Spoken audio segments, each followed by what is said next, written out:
Thank you. Our elderly Honorable former Right Honorable Prime Minister Guru Kunal Gurudara, Honorable Akhil Oriam, Minister of State for Foreign Affairs, Honorable Anita Evry, Minister of State, Privatization and Investment, His Excellency, the High Commissioner of India to Uganda, Mr. Ajay Kumar, Honorable Members of Parliament, various government dignitaries, my friends and colleagues, ladies and gentlemen. My journey does not start from a chaiwala and end at Prime Minister's office like that of Indian Prime Minister Narendra Modi. I am not a scientist, billionaire or a Hollywood artist. I am not a social media influencer or an artist or a sportsman. Neither I am a religious leader nor a philanthropic leader. But still, I thought to get my biography written. Why? To answer this question, why I am standing here right in front of you. Greetings to all my partners of success and the partners of privacy who are present here tonight. I am not a celebrity of any kind, and today is not my birthday, but still you all took your time to share my happiness and witness the launch of my biography, which is written by Mr. Jonathan Varney, a British writer. Can I ask him to stand up? Thank you, Mr. Jonathan. Thank you. I welcome you all, as most of you were part of my journey at one stage or another. Everybody has a story, so I have my story too. Everybody goes through various phases of life, from birth, adulthood, career, marriage, children, life outside home, and finally the phase of life at 55, till the prefix late comes before our name.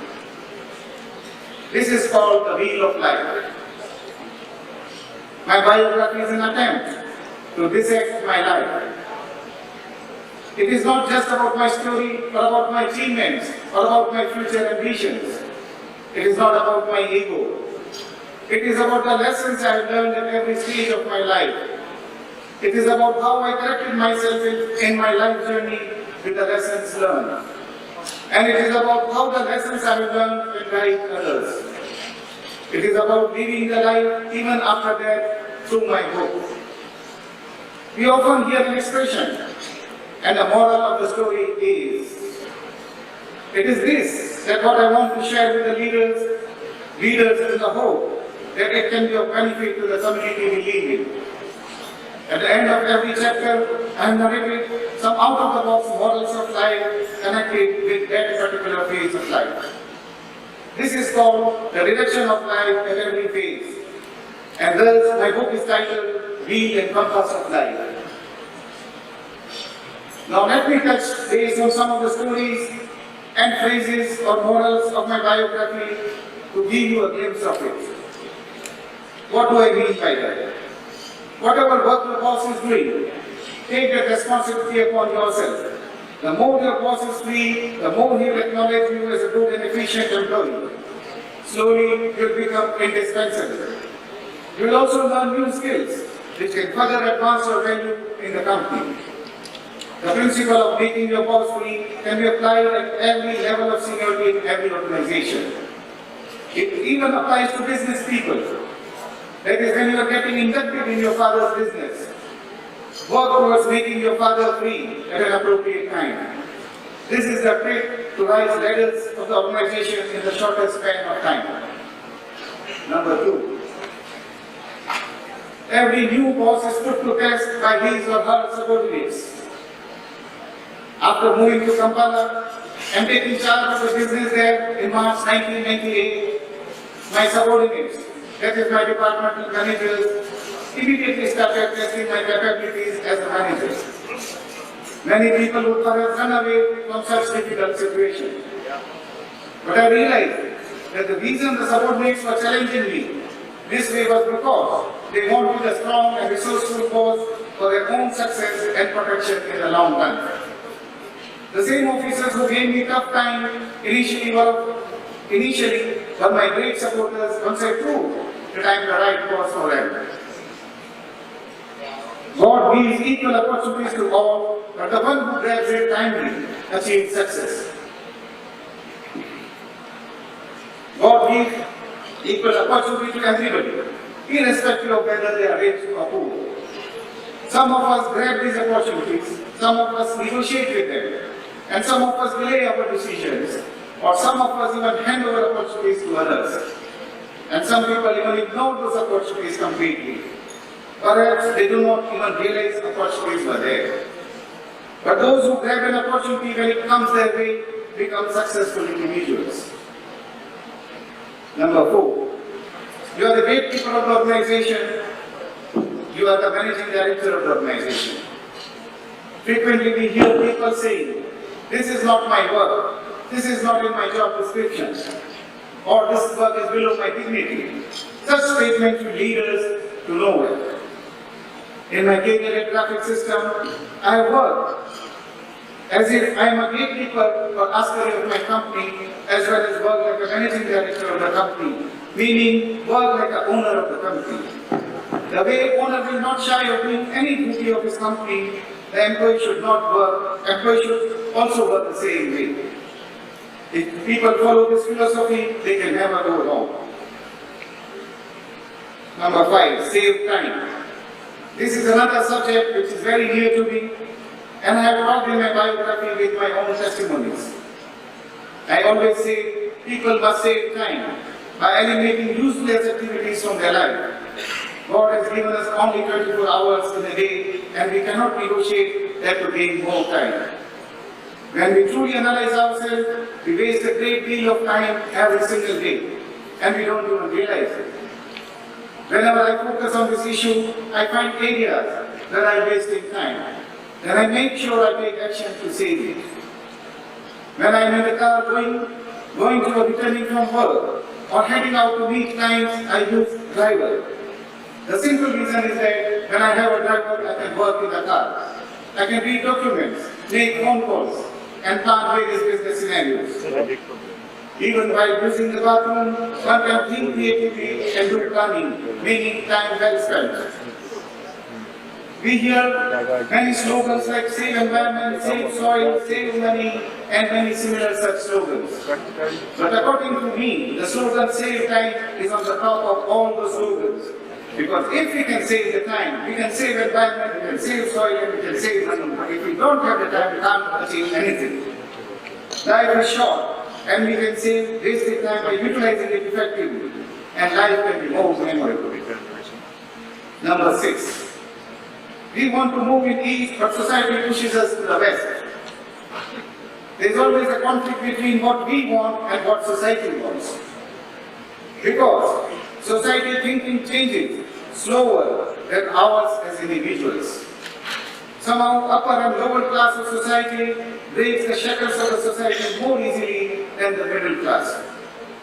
But I am coming from a middle class society who was a revolutionary mindset, and hence did not practice the evils of the society. Continued comfort leads to laziness. This extract is from my first chapter of my biography. It is very easy to remain safe in your cocoon of familiar comfort. What I want to say here is that too much comfort makes one lazy. And laziness will never lead you to new things, new places, or new thoughts. It kills your hunger. Similarly was my story at the beginning of my career, at the age of 25 years. After passing my chartered accountancy exam, I never wanted to leave my hometown Udaipur because of the comfort of the home and comfort of the beautiful city of Udaipur. But my career prospects were not yet great in the small city of India, that is Udaipur. I only realized this when I left Udaipur to reach Bombay and got the exposure of the big city. And so I say, continued comfort leads to laziness, so challenge your comforts for a better future. My regret is a chapter on the topic called my regret. I do not fully agree with people saying never regret. I would say regret but move on. According to me, regrets are the lessons for the future. By regretting our lost opportunities, we bring the angle of challenge for the future. On a lighter note, in my biography, one of the regrets which I have mentioned, I would like to narrate here. My daughters often tell me that I should regret as being born in a time of the year 1965, when there was no television, computers and mobile phones. Child-parent relationship. Let me begin my remark by talking about the first chapter which talks in detail about child-parent relationship. Let me put 5 questions on this beautiful child-parent relationship which is being talked at length in my biography. Number 1. Do we say or hear frequently that my daughter is closer to me than my son? Or we say Tom is my favorite child. Now, keeping the perception that you love one child over the other by talking in the family or among friends or with your own spouse, hurt the other child who you love less. This needs to be avoided completely. As a parent, we have brought our children into this world, and so it is our duty to love them equally and treat them equally. Number 2, do we treat our daughters and sons equally in succession planning? Great are those parents who sign their will in favor of their children equally, even in case of one being a rebellious child. Great are those parents who sign the will equally among the boys and girls without any discrimination based on sex. Number 3, do we do experiments on our firstborn child and handle our secondborn differently on the same issue? It is obvious as a parent, we all can make mistakes in handling the issues with the firstborn, as we have no experience of parenting. But those errors or mistakes, we correct ourselves as parents while handling the secondborn. This differential treatment by parents on the same issue between the firstborn and the secondborn is observed by the firstborn and he feels bad about it. As a parent, we need to confess our mistakes with the firstborn so that he or she understands and does not carry forward his pain further in his life. And so, I have confessed with my firstborn Krati over my errors and experiments with her. Number 4, do we give enough time to love and play with our children? When our children are growing, we are busy with our career, and children are busy with their studies. And in the journey of career and studies, we lose the precious time to love and play with our children. We need to balance it. Love your child when they are a child, otherwise you may lead to regret it as a lost opportunity. Number 5, are the sacrifices and duties from parents to child comparable to child parent sacrifices and duties? Parent to child or children to parent sacrifices and duties are key to these beautiful relationships but needs balancing. Let me narrate my own story. When I was at school and university, my father always insisted that I should study hard. His philosophy was that if I would take my studies seriously, I would be able to enjoy the fruits in my later life. I listened and I obeyed. So when I secured a good job, got married and had children, he again told me that I needed to take care and pay close attention to my children's studies. And for that, I should be ready to sacrifice my personal and social life. On this note, one day I said to my father that when I was a child, you made me very busy with my studies, and now you are telling me to engage with my children's studies. Tell me when I do get time for my own fun life. This story of mine taught me that it is very important to balance our lives. Number 10, the boss.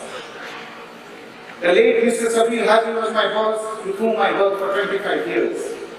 There are many management books which define what being a boss means. But Safir, my boss, went so much further. I have so many examples of what I mean by that. Let me narrate the definition and characteristics of the boss the way I have mentioned and analyzed in my biography.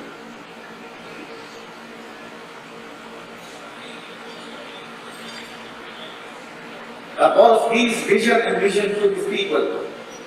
But do they give their subordinates exposure to fancy restaurant, fashion sense and style? A boss celebrates the good results of the company, but does he also celebrate the victory of a general manager's daughter as if they were his own? A boss stays late in the office to prepare for an AGM. However, would he stay awake until 2 a.m. so that he may hear a speech by his general manager at a social function?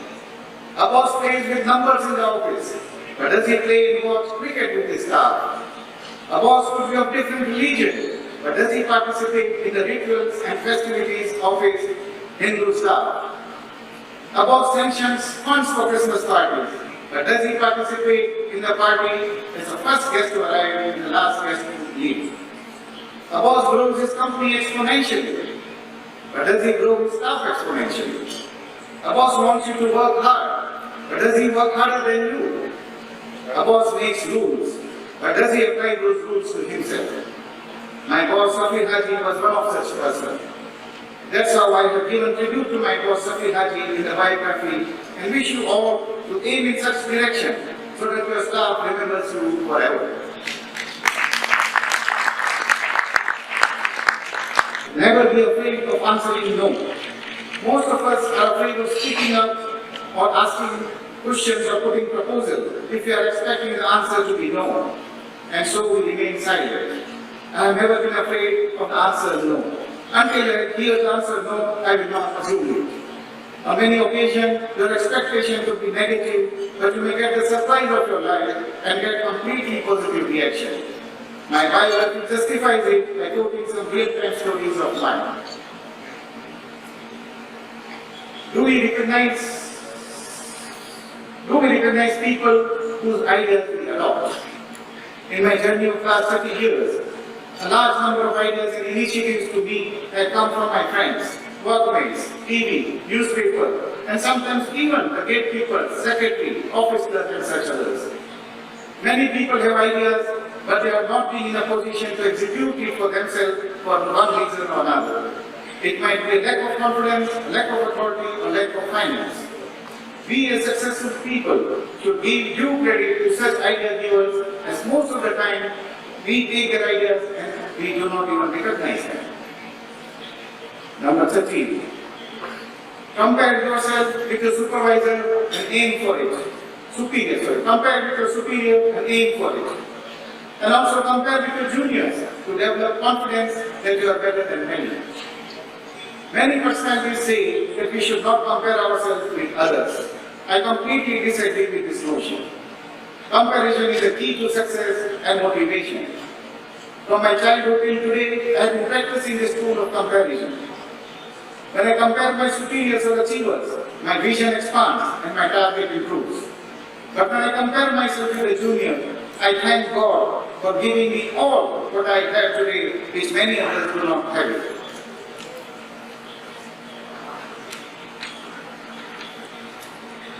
Putting myself in other person's shoes. We all talk about this, but how many of us really follow it? Say for example, if employers will think, after putting themselves into the shoes of their employees, they will make their organization with best HR practices compliant. That's how I made Graphic System Company with a high happiness index. Discipline. The two gentlemen responsible for putting this character of discipline with me was my father and my school principal. Would you believe if I say 14 years of my school life, I got 100% attendance award for 9 years. This is my best testimony of being disciplined. But on a lighter note, because of this habit of being disciplined today, I struggle with my wife and children sometimes. When I say they are getting late for any event, they get annoyed with me. Sorry. In my biography, I have given testimonies of how discipline has changed my life. Karma. Let me give my own interpretation of a good karma or a good deed as written in my biography. I am practicing my karma and good deeds not just for pleasing God, so that I go in heaven instead of hell, or to secure my reincarnation, that is life after death. but I practice good karma and good deeds to make myself happy and people around me happy. These were just few extracts and highlights of my biography, which contains real-time stories, testimonies, lifetime learnings, and models of life at every phase of life, written at the end of each chapter. The photos and illustrators and caricatures supporting the stories have drawn super impactful and interesting storytelling. The biography also covers various relationships we develop during our life, like spouse, sibling, daughters, son-in-laws, work colleagues, and social colleagues. When I was in school, we need to have a subject up to class 8 called moral science, and emphasis the word science. We used to study and give exam for passing the subject called moral science. Today, each and every school needs this subject to be reintroduced to ensure that our generation comes with better ethical and social values. My biography is a step in that direction. Acknowledgements. Before I close my address, I need to acknowledge all who supported me in my biography, written and launched. First and foremost, Right Honorable Rukana Rugunda for writing forward on my biography. Mr. Musenzi David Eli, a UBC journalist who is also around, who inspired me to write my biography. Ms. Helen Carlin, for recommending Mr. Jonathan Bartley, a British writer, as author of my biography. Mr. Jonathan Bartley, for making the idea of writing my biography a reality.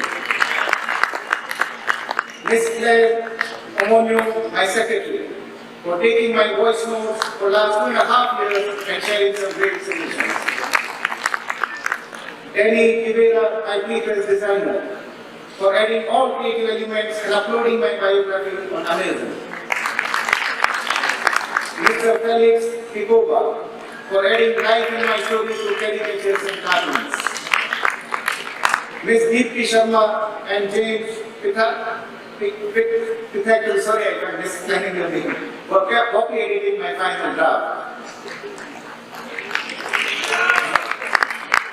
When I told my wife that I was going to write a biography, she laughed at me and said, "Who am I to write a biography?"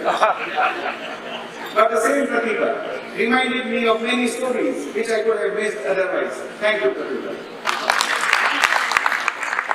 There are many colleagues, family members who gave their time to read the early drafts of my biography. They have made many helpful comments and suggestions, helped me in my recollection of some of the details that I may have otherwise missed. A special thanks goes to Helen Carlin, Akelo Peti, Ms. Mahesh Karti, Mr. Samir Khera, Tushar Upadhyay, Manoj Patel, Mr. Naren Mehta, Mr. John Irumu, Mr. Mukoli David, Mr. Khonsat Gauri, Colonel King Matthew, Ms. Lorna Ishimbe, Ms. Rashmi Tripathi, Ms. Namita Das, Ms. Nukur Jain, and my son-in-law Aditya Chodia, and my daughters Kriti and Sara. Thank you all of you. To all of these wonderful people, I want to say thank you. You all make a great and very supportive team. A few weeks back, I had the privilege to meet His Excellency Yoweri Museveni, the President of Uganda, who kindly agreed to unveil my book at State House. The photo of the ceremony you can see on the screen. Thank you, His Excellency. Also, I got an opportunity to hand over a copy of my book to Right Honorable Speaker Anita Amon Ahmed. Thank you, Right Honorable Speaker. Having narrated extracts of my biography, acknowledging the efforts of all contributions to my biography, we come to an end of my address tonight. Today is the launch of my biography from my Karma Bhumi, Uganda. The Karma Bhumi means birthplace. The hard copies of my book are available for you on the front two desks at Uganda shilling 50,000, which is the cost of printing. Also, the book is available from today on Amazon as e-copy as well as hard copy. You can search on Amazon Wheel and Compass of Life and you will see my book. My biography can be used as reference book debate and answer the various issues of life in different phases of life. Once you read my book, you will relate to my testimonies and morals. I hope with your blessing and prayer, my biography will bring an impact on people's lives. With the note, open my biography with a smile, as broad as river line. I request all of you to be my brand ambassadors for my biography's success. I thank you and take your